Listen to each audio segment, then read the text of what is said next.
touch me! You'll die out here. Let the desert take me, it remembers our names! Don't die for me. Then what would you have me do? Live, that's the harder thing. Red Willow Valley, Arizona Territory, summer 1879. The wind came first hot metallic, carrying the taste of rust and memory. It swept over the valley like breath from a furnace, dragging red dust across a land that hadn't known mercy in months. Every blade of dry grass bent the same way, as if the earth itself were bowing to survive. Silas Hale hauled the bucket from the well with a slow, practiced pull. The rope sang against the wood, a weary sound. The bucket came up half full of ochre water, too bitter to drink, too precious to waste. He poured it into a trough for his mule, watched the animal drink, then tipped his hat against the glare. Nothing moved beyond the fence line. Nothing ever did. He lived that way, one man, one mule, one cabin, crouched against the shoulder of a low mesa. Routine had become his religion. Every sunrise meant the same litany. Check the fence, patch the roof, mend the saddle, draw water, count the hours until dark. Silence had edges here, and if you listened too long, it could cut you clean through. That evening, the silence broke. Hoofbeats, 3 of them, rolled down the dry creek bed like loose stones. Silas didn't move at first. Sound traveled strange in the heat, and sometimes what you heard was only what you feared. But then came the voices, sharp, laughing, unkind. He set the bucket down, wiped his hands on his jeans, and turned toward the dust. 3 riders crested the rise, Crow Larkins, Charlie Peaton, and a younger man he didn't know, thin as wire coat, too fine for this country. Crow rode in front, grin wide under a sun-bleached hat. He waved as if greeting an old friend. "Evenin' Hale," he called. "Remember that horse we owed you brought your payment?" Silas frowned. "Didn't expect you boys to remember anything but your own thirst." Crow's grin widened. "Oh, we remember debts. Always pay 'em one way or another." He jerked his reins, and something heavy slid from the back of his saddle, hitting the ground with a dull thud. Dust rose, then settled enough for Silas to see a woman, hands-bound hair, matted with dirt and bloodskin, the color of sunburned earth. She hit hard and didn't cry out, only lifted her head once, eyes black as obsidian meeting his, with a look that wasn't fear, just fire. Crow spat. "Debt settled." Silas's jaw tightened. "I trade in horses, not people. Trade's a trade." Crow shrugged. "You guided us through Apache country last spring, saved us from getting our scalps lifted.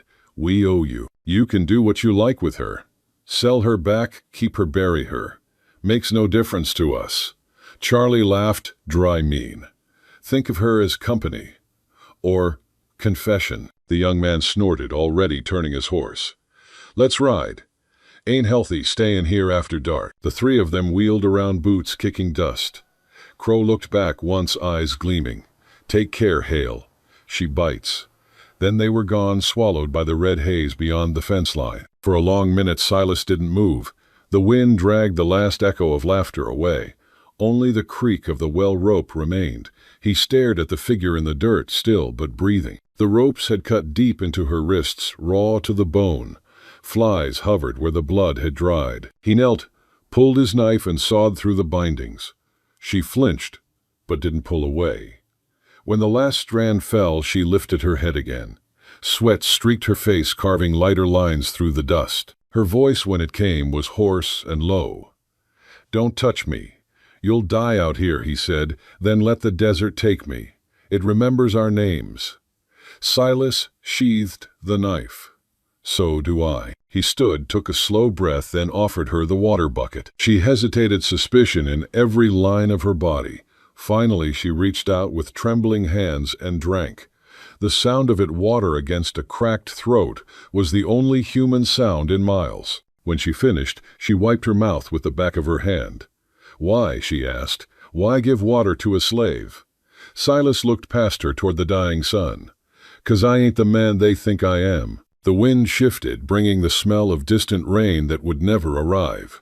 He nodded toward the cabin. "There's shade inside. Rest a while." She didn't answer. When he turned to go, he heard her whisper something, words in a language older than the fence, posts softer than the dust. A prayer, maybe. Or a curse. Inside the cabin held the heat like a closed fist. One-room bedstove table rifle on the wall, a single window facing west. He lit the lamp, trimmed the wick, and fetched a tin cup. When she stepped in the light, caught the edge of her necklace string of clay beads, some cracked, one shaped like a circle within a circle. The pattern stirred something in him, an old recognition he couldn't place. She stood near the door, not crossing the threshold fully. Her shadow stretched long across the floor. "What's your name?" he asked. Silence. Then Ayanna. He nodded.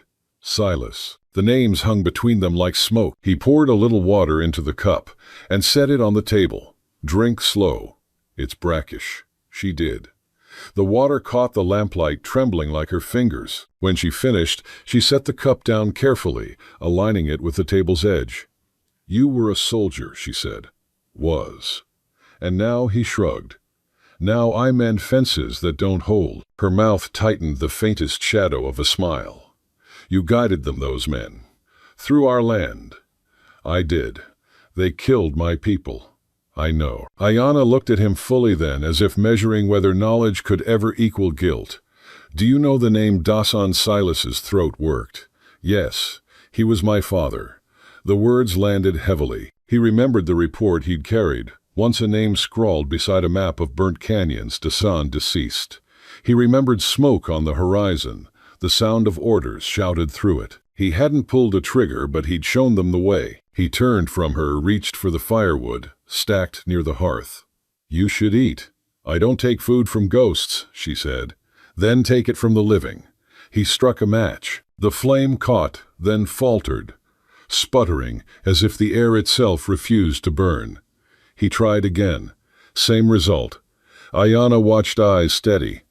"The fire remembers," she murmured. "It burns for the clean, not the cursed." He met her gaze.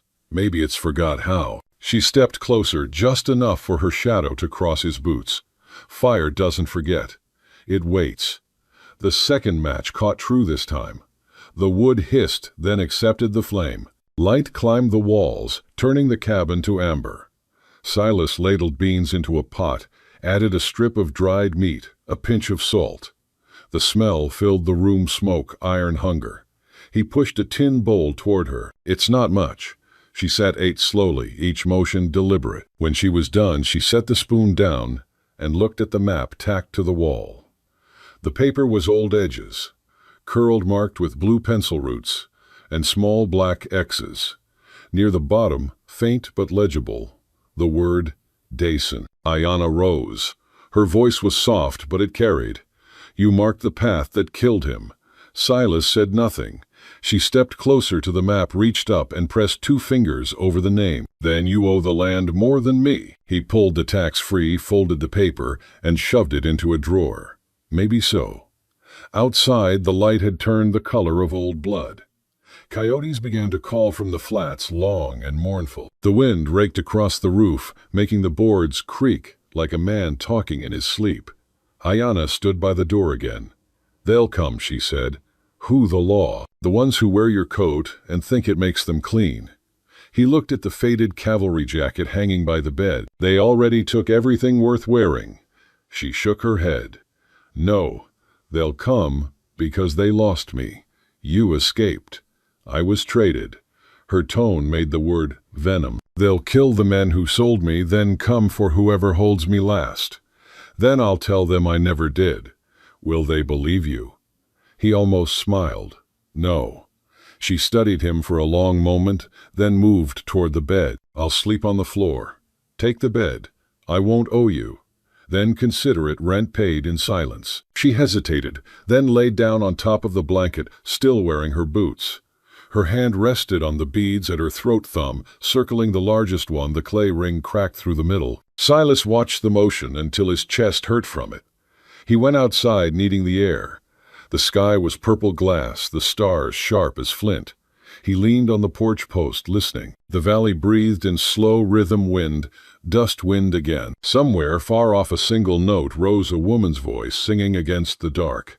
The tune was broken, scattered by distance, but it reached him all the same. When he stepped back inside, Ayanna's eyes were open. "That song," he said. "Yours?" She shook her head. The wind remembers what the living forgets. He nodded once. Then it'll keep me awake. You should rest, she murmured. I rest when there's nothing left to guard. The fire popped, throwing sparks like tiny comets. She turned on her side, facing the wall. If they come, don't lie for me, she said. Truth has its own aim. I'm not good at aiming anymore. Then maybe the truth will aim for you. He didn't answer. After a while, her breathing steadied, thin and even. Silas sat by the hearth, eyes on the dying flame. Shadows gathered around the room, soft as closing hands. He thought of the map in the drawer, the mark by the river, the man named Hassan, and the circle that had finally come back to him, not as a gun barrel, but as a necklace. Outside, the night thickened. He heard the mule snort once, uneasy. Then came another sound, low, but certain hoofbeats, distant, measured, drawing closer. Silas reached for the rifle, leaning against the wall. The rhythm of the hooves was slow, deliberate, too steady for drifters, too light for traders. Soldiers rode like that. He set the rifle aside, stood and looked once at Ayanna. She hadn't moved, but her hand had slipped from the beads to the knife at her belt. When the knock came, it wasn't timid. 3 raps, hard, precise authority in everyone. Silas Hale, a voice called. Young, clipped, trained to command. By order of Fort Bowie, any native found outside reservation bounds is to be detained. Open the door. Silas drew a breath slow as prayer. The fire behind him flared once, then stilled. He met Ayanna's eyes across the dim room. For the first time since she'd fallen at his feet, she looked afraid, but not of them. Of what he might choose. He crossed to the door, fingers on the latch. The valley held its breath. Then he pulled it open. Light spilled across the threshold, a lantern glow, white and cold. A figure stood framed in it, uniform, pressed pistol at his hip, silver insignia catching the dust. Marshal Coyle, the man Silas once called Sir. And behind him the night waited, patient and hungry. The storm had passed, but the desert hadn't forgiven them yet. By the time Silas dragged the half-conscious woman into his cabin, dusk had already drowned the San Simon Valley in bronze light. The air smelled of wet dust and wood smoke, the kind that stayed in a man's clothes long after the wind moved on. He laid her down on the narrow bed, the same one that had once belonged to his brother. Her wrists were raw where the ropes had cut, her lips cracked. Even covered in grime, she carried a kind of fierce beauty that wasn't gentle, it warned. When he reached for a canteen, her eyes opened, black, sharp, alive. "Don't touch me," she rasped. "You'll die if I don't." Then let the desert have what it paid for. Her defiance almost made him smile. Instead, he poured water into a tin cup and left it within her reach. "You drink when you're ready. Not my business if you don't." The fire in the hearth spat and shifted, shadows crawling over the walls. Silence gathered again, thick, alive, almost holy. Outside, coyotes called to one another like ghosts keeping score. When she finally reached for the cup, her hands trembled. She drank slowly, watching him. "You were a soldier, scout, once. For them," he didn't answer. He didn't have to. Her voice thinned. "Then you know what they did to mine." "I know what men do to other men when someone tells them it's for peace." She held his gaze a moment longer, then looked toward the window where red dust still drifted through the slats. "Peace," she whispered. "Your people use that word like a gun." He turned back to the fire. "And yours, like a wound." Hours passed that way, quiet, watchful. He replaced the bandage on her wrist with a torn strip of his own shirt. When her eyes fluttered closed, he saw the faint trace of a tattoo along her collarbone, a thunderbird with 2 heads carved in ink, the color of dusk. He'd seen it before on the map's territory no white man was supposed to cross. He didn't mention it. He didn't move her either. The fire's glow wavered across her face, revealing both pride and exhaustion, a fragile mix that made his chest hurt in a way he hadn't felt since the war. Outside, the wind howled, pulling at the shutters. He poured himself a measure of whiskey and sat down by the door. Somewhere between the flames and the storm, he drifted into a half-sleep filled with old sounds, gunfire, hoofbeats, his brother's voice calling from the canyon. When he woke, the cabin was still. The fire burned low. The woman Ayanna she'd whispered once in fever was gone. He bolted upright, snatched his revolver, and stepped outside. The moon laid a silver spine across the land. At the well, a shadow moved. Ayana stood barefoot in the dust, her wrists unbound, now holding the bucket rope between her hands. "You planning to run?" he asked. She didn't startle. "If I were you, wouldn't catch me." "Maybe not. But you'd die trying." She looked toward the mesa, the horizon, bleeding pale. "Then I'd die free." He walked closer, slow boots, whispering in the sand. "That's what you call this, freedom. I call it breathing, on my own term." Her voice cracked on the last word, but her chin didn't drop. The desert wind caught her hair and turned it into a dark flame. "You got people out there?" he asked. "Once. Maybe still." "Then, let me help you find them." Her eyes narrowed. "You think I'd trust a man who wears their dust on his boots?" He glanced down at his boots, then at her bare feet. "Dust belongs to no one." For a long moment, neither spoke. The wind carried the faint smell of juniper and the far cry of a coyote. Then Ayana said quietly, "You keep this place for ghosts." He almost laughed. "Maybe they keep it for me." The next morning broke hard and dry. Ayana was sitting by the fire pit outside, hair braided roughly, her back straight. She was cleaning his rifle, wrong but careful. "You should eat," he said, setting down a bowl of beans. "I don't eat a man's food unless I mean to stay." "Then call it the desert's." She hesitated, then took the bowl. They ate in silence. Above them a hawk cut slow circles through the white sky. When she spoke again, it was without looking at him. "Those men who brought me, they said your name." "Carter. Silas Carter," he said. "Most call me nothing at all. They feared you. They should have feared themselves." Her mouth curved faintly, almost humorless. "You talk like a preacher who lost his church." "Maybe I did." Only the sermons were gunfire. Before she could answer, the faint echo of hooves rippled across the valley. Not thunder, not far. Ayana stiffened. Silas rose, eyes narrowing toward the ridge. Dust kicked up beyond the scrub line, 3 riders, silhouettes against the sun. "Stay inside," he said. "They've come for me. Maybe for both of us." He stepped into the cabin, grabbed his rifle and the small pouch of cartridges. Ayana followed against his order, standing in the doorway, her face set like carved stone. "Marshal Coyle," she said when the lead rider came into view. His uniform gleamed brass, catching light. "You know him?" Silas asked. "I know the kind." Coyle dismounted with slow precision, brushing dust from his sleeve. 2 soldiers flanked him, rifles at ease, but ready. "Mr. Carter," he called. "Heard you've been keeping company you shouldn't." Silas stepped forward, rifle low. "You can keep your hearing to yourself, Marshal." Coyle smiled without warmth. "That woman's wanted for arson and murder near San Simon Bridge. You don't want to be part of that story." Silas looked back at Ayana. "That true?" Her voice was steady. "They burned our grain store. I burned their bridge." Coyle's eyes flickered. "You confess easy for someone who'll hang." The air tightened. Even the wind seemed to hold still. Silas said, "You'll hang first if you take one more step toward this porch." Coyle's hand dropped to his pistol. "You'd stand for her. For an Apache slave." "She's no one's slave," Silas said. "Least of all yours." The hammer clicks overlapped, the kind of sound men don't forget. The 2 soldiers froze. For a breath, the world held its knife edge. Then Ayana stepped between them. "If blood is what you came for," she said quietly, "mine is enough." Silas's jaw locked. "Get back inside." She didn't move. "You don't fight storms with guns, Silas." Coyle's voice sharpened. "You're both fools. The cavalry rides at dawn. You can't run far." He swung into his saddle, nodded to his men, and turned toward the horizon. Dust swallowed them whole. When the sound faded, Ayana let out a breath she hadn't known she was holding. "They'll come back," she said. "I know. You could still hand me over." "I could.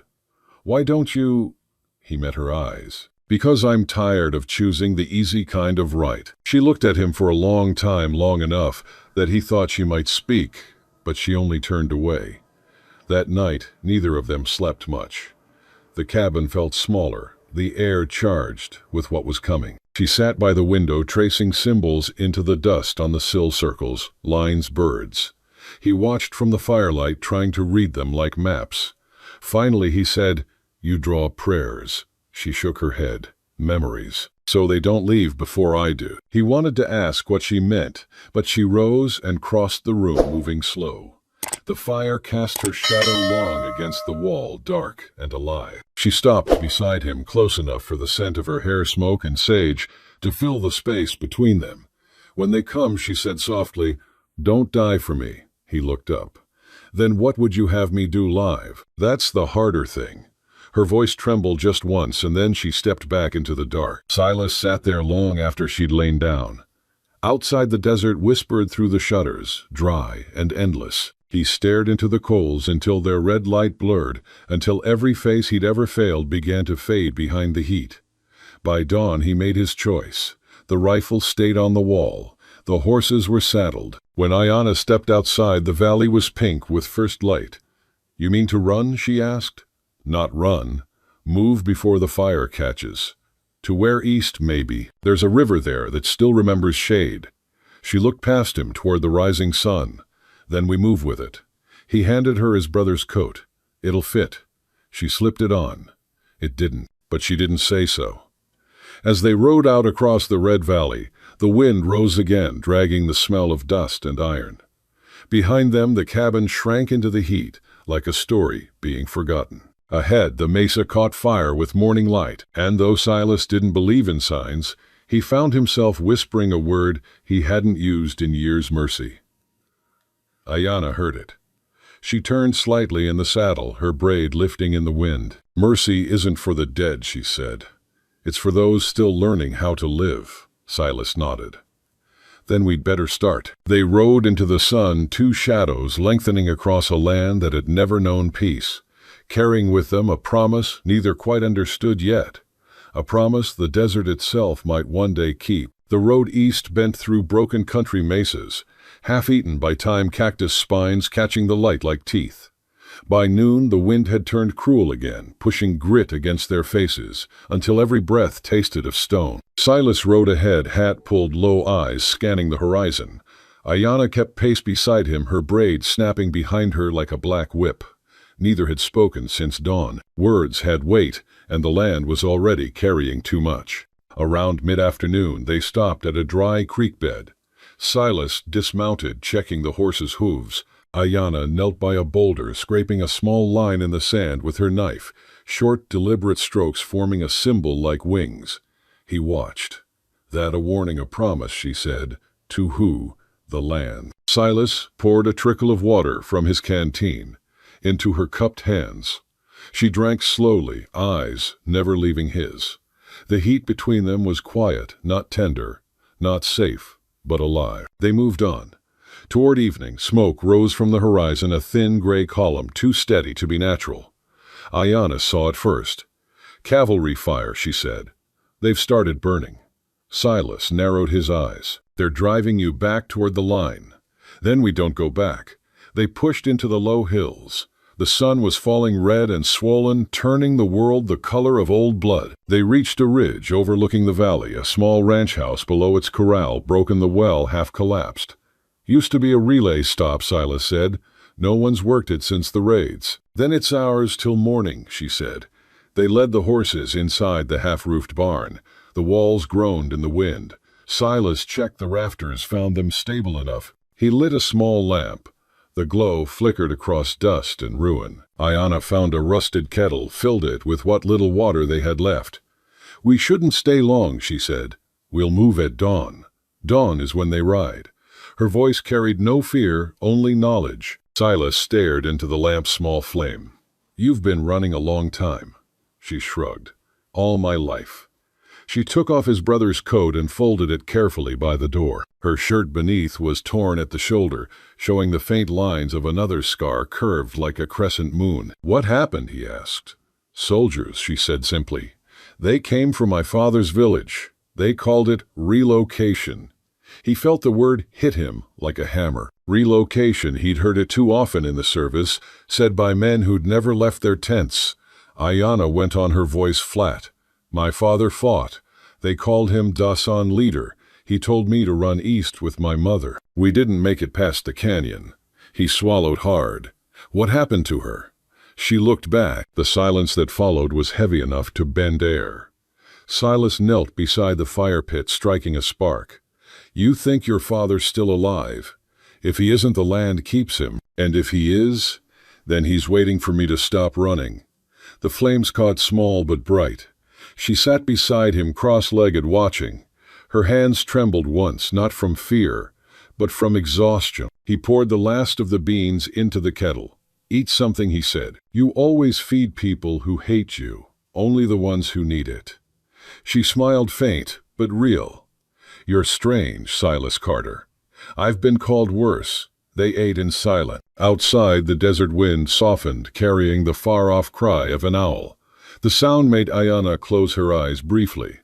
That's a night messenger, she murmured. It means someone's spirit still walks. Yours, maybe yours. Later, when the fire had burned low, Silas stepped outside. The stars burned sharp over the valley. He felt the weight of the rifle on his shoulder, the ache in his hands, the pull of something he couldn't name. He heard her behind him. You still don't trust me, she said. I don't trust anyone who can walk through hell and not look back. Then you'll never trust yourself. He turned to her. You think I'm like you? I think you were once. The words hit deeper than he expected. She looked up at the stars. You carry ghosts, Silas. So do I. The difference, his mind still talked. He wanted to ask what they said, but before he could, the night broke, hooves pounding far below. The sound rose from the valley floor, echoing off the rocks. Lantern light flashed small moving dots, 6, maybe more. Soldiers, he said. Ayanna was already moving. They tracked the horses. They doused the fire, packed fast. Silas slung the saddle, loaded his revolver, and looked toward the east ridge. The moon was low. Shadows stretched long. We can make the pass, he said. They'll see us. Then we move quiet. They slipped into the dark, leading the horses up the narrow trail. Dust clouded under their boots, soft and treacherous. Below, voices shouted orders, curses, the bark of a sergeant. A shot cracked the silence, whistling past Silas's shoulder. He turned, fired once into the dark. Echoes answered. The valley came alive with thunder. Go, he hissed. Ayanna ran beside him, sure-footed despite the incline. Her braid whipped his arm as she turned to fire a borrowed pistol. 2 flashes, 2 riders down. She didn't stop moving. They reached the top of the ridge, lungs burning. Ahead lay open desert, a vast stretch of nothing under the moonlight. Behind them, Coyle's men regrouped.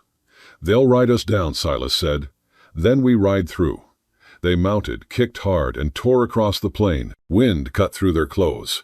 Grit stung their eyes. Ayanna rode bareheaded, hair streaming, face lit by the moon like a blade. Silas stole a glance. She looked more alive in danger than any preacher in prayer. Shots echoed again. One slug tore through Silas's hat brim. Another struck the ground beside Ayanna's horse. She didn't flinch. They won't shoot true in moonlight, she shouted. I'm not planning to test. That they veered toward the mesas, riding low through gullies and broken stone. The chase fell behind, fading into the wind. When at last they stopped, the world had gone still again. Both horses shuddered, sweat steaming in the cold air. Ayanna slid down, first breathing hard. You hit, not yet. Then we're lucky. He tied the reins to a juniper branch and leaned against the rock. The desert stretched, endless silver sand, dark sky. For the first time he realized how far they were from anything human. Ayanna sank down beside him, wrapping her arms around her knees. They'll follow at dawn, she said. Then we keep moving before dawn. She glanced sideways. You always run from what chases you, only when it deserves to win. That earned a quiet laugh. She reached for her necklace, the double-headed thunderbird, and turned it between her fingers. The carved wings caught the light. This was my father's, she said. He said it belonged to the wind. Silas watched her hand. And I belong to what listens. She looked at him, then eyes dark, steady. You think saving me will fix your ghosts? No. Then why? He hesitated, then said, because I didn't save the last one. Her gaze softened. Your brother. He nodded once. Died because I followed orders instead of truth. She reached out, brushed her fingers over the scar near his jaw, then stopped following. He caught her wrist, not rough, not gentle. "You don't know what that costs." "I do," she whispered. "Everything worth keeping does." The air between them shifted tight alive. Then she leaned back, eyes closing. "Sleep, Silas. The desert doesn't forgive the weak, but it forgets the brave." He didn't answer. He watched her until her breathing evened, then looked toward the horizon.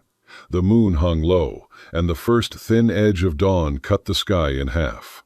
He knew the chase wasn't over, but for the first time, he felt something like direction, not the kind drawn on maps, but the kind you only earn after being lost long enough. He whispered into the wind, not sure who he was speaking to. "We'll make it, brother. This time we'll make it." Ayanna stirred half awake. "You said something just talking to ghosts. Then tell them to keep quiet. Morning's coming." And with that she turned in her blanket face toward the rising sun, while Silas sat guard through the last cold hour before day, rifle on his knee, guilt on his heart, and the woman beside him, who had somehow turned survival into faith. The light grew soft and red, touching the edge of her cheek, the metal of his gun, and the desert between them. It wasn't peace, but it was promise. Dawn cracked like a slow fuse across the mesa. The desert glowed pink and hollow, a world that didn't forgive, only endured. Silas was already saddling the horses when Ayanna woke. Her hair was heavy with dust, her voice rough. "They'll find us by noon, I know. You plan to meet them." He cinched the strap tight. "I plan to stop running." They broke camp in silence, riding west toward the rocks that cut the valley into a place locals called Widow's Spine. Jagged, narrow, a graveyard for cavalry hooves. By midday heat rose in waves that shimmered like ghosts. Ayanna's horse stumbled once, breathing hard. She slid off, walked beside it. "You could leave me," she said. "I already tried that once," he answered. "Didn't take." They stopped at a half-collapsed waterhole. The air smelled faintly of iron. Silas filled the canteen, handed it to her. She drank, wiped her mouth with the back of her hand. "When they come," she said, "don't fight them. They'll shoot first." He looked past her shoulder. "That's the only thing they ever learned to do right."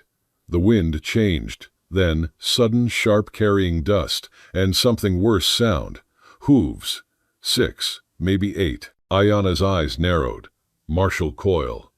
"Faster than I'd hoped," Silas muttered. They moved for cover, 2 bodies against the stone face of the canyon. The sound grew, the kind that fills a man's ribs before his ears. Then voices clipped, official, angry. Coyle rode at the front hatch, shadowing his eyes. He reined in when he saw the tracks leading into the spine. "They're here," he barked. "Fan out." Silas gritted his teeth. "Stay low. I'm not hiding." "You don't win a storm by standing in it." Her gaze was calm, cold. "Maybe I am the storm." Before he could answer, a rifle cracked. The bullet tore rock inches from his head. Silas fired back, once deliberate, and ducked. Coyle's men scattered for position, their silhouettes black against the light. The fight broke open, fast echoes snapping through stone dust, blooming like smoke. Silas moved down the ridge, eyes steady, picking shots, the way a man picks truth, slow, careful, unforgiving. Ayanna crouched behind him, reloading with practiced hands. "They'll circle. Let them." Coyle shouted over the gunfire. "Carter, you've got no end to this, but one. Step out and hand her over." Silas called back, "You'll have to shoot through both of us. That can be arranged." The marshal's next shot hit close splinters, cutting Silas's cheek. He wiped blood with the back of his hand, steady. "You can't save her," Coyle yelled. "You'll hang beside her." "Maybe," Silas said quietly, "but I'll hang clean." Ayanna's voice cut and low and fierce. "They'll flank left. Give me your rifle." He hesitated. "You can't." She tore it from his grip, climbed to the higher ledge before he could stop her. The wind whipped her braid into the light. She took aim, one knee down, steady as the mesa itself. The first shot dropped a rider from his saddle. The second hit the marshal's canteen, bursting it open in a spray of metal and water. Coyle ducked, furious. "You're making it worse for him," she shouted back. He made it worse for himself when he started calling murder peace. Silas climbed after her. "We have to move. They'll chase anyway. Then we make it count." They scrambled toward the upper ridge. A shot grazed Ayanna's shoulder. She stumbled, but didn't fall. Silas caught her, dragged her behind a boulder. Blood seeped through her sleeve, dark and fast. "Hold still. Keep fighting." I said still. He tore a strip from his shirt, pressed it tight. Her breath hitched, but she didn't cry out. Below the gunfire slowed men reloading, reorganizing. Silas looked at the sky noon. Now the sun cruel and white. If we make it past that ridge, we can lose them in the cliffs. Ayana's eyes met his. And if we don't, then we give them a story they won't forget. They moved together, slipping between rocks, the sound of pursuit closing again. Coyle's voice echoed closer. "Now you can't run forever." Silas shouted back, "I'm not running anymore." They reached the ridge's top, just as the cavalry crested the far rise. Ayana turned, breath ragged. "We can't outgun them," no, Silas said, "but we can outlast them." He looked down at the canyon floor, a drop sheer enough to break a man but not kill if the landing was right. He handed her his revolver. "You trust me?" he asked. "With the wind," she said. He took her hand, counted to 3, and they jumped. The fall tore sound from their lung. They hit hard dust, exploding pain, sharp but real. Above, shouts echoed, fading. No one followed. The canyon hid them now, deep and silent. Ayana groaned, pushing up on one elbow. Still alive, unfortunately. She laughed, weak but genuine. They limped into the shadowed gorge where the air turned cool and damp. A trickle of water ran between stones, small but enough. She knelt, dipped her hands and drank. Then she looked back toward the sunlight above. "They'll keep hunting. Let them.